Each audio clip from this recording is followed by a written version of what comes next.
का सफर शुरू होता है सबसे बाहरी परत से, यानी क्रस्ट से। ये बिल्कुल एक सेब के छिलके जितनी पतली है।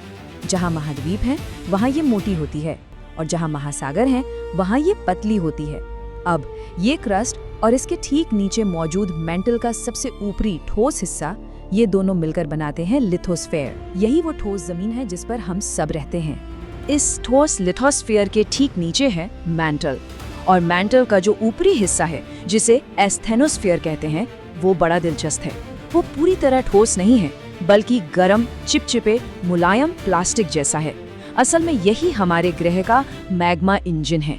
ये लगातार खौल रहा है, अंदर की गर्मी को ऊपर की तरफ धकेल रहा है, और इसी की वजह से ऊपर की ठोस प्लेटें धीरे धीरे खिसकती रहती हैं। और आखिरकार हम पहुंचते हैं पृथ्वी के दिल में, यानी कोर में, और यहीं पर एस वेव्स वाला वो रहस्य पूरी तरह से खुल जाता है। कोर का जो बाहरी हिस्सा है वो तरल है, लिक्विड है। और ये बात हमें कैसे पता है? बिल्कुल, क्योंकि एस वेव्स इससे गुजर नहीं पाती, और फिर उसके भी अंदर जबरदस्त दबाव की वजह से जो आंतरिक कोर है वो वापस ठोस हो जाता है, जो निकल और लोहे से बना है।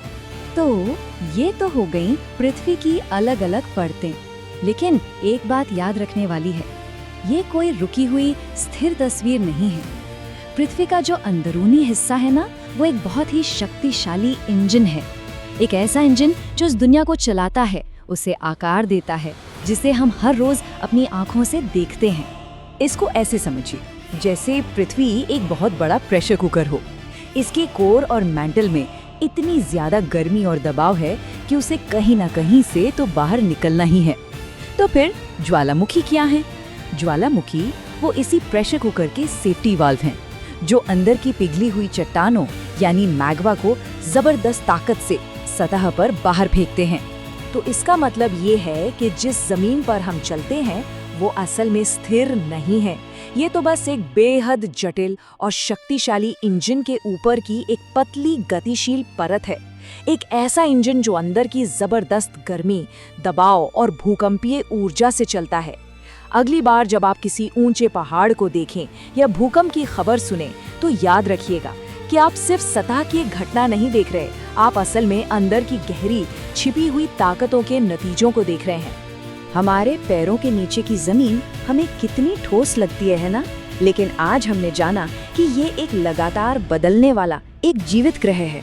हाँ, हमने भूकंपीय तरंगों की मदद से बहुत कुछ पता लगा लिया है, लेकिन पृथ्वी के सीने में अभी भी न जाने कितने ही राज दफन हैं। और यही बात हमें याद दिलाती है कि खोज का ये सफर कभी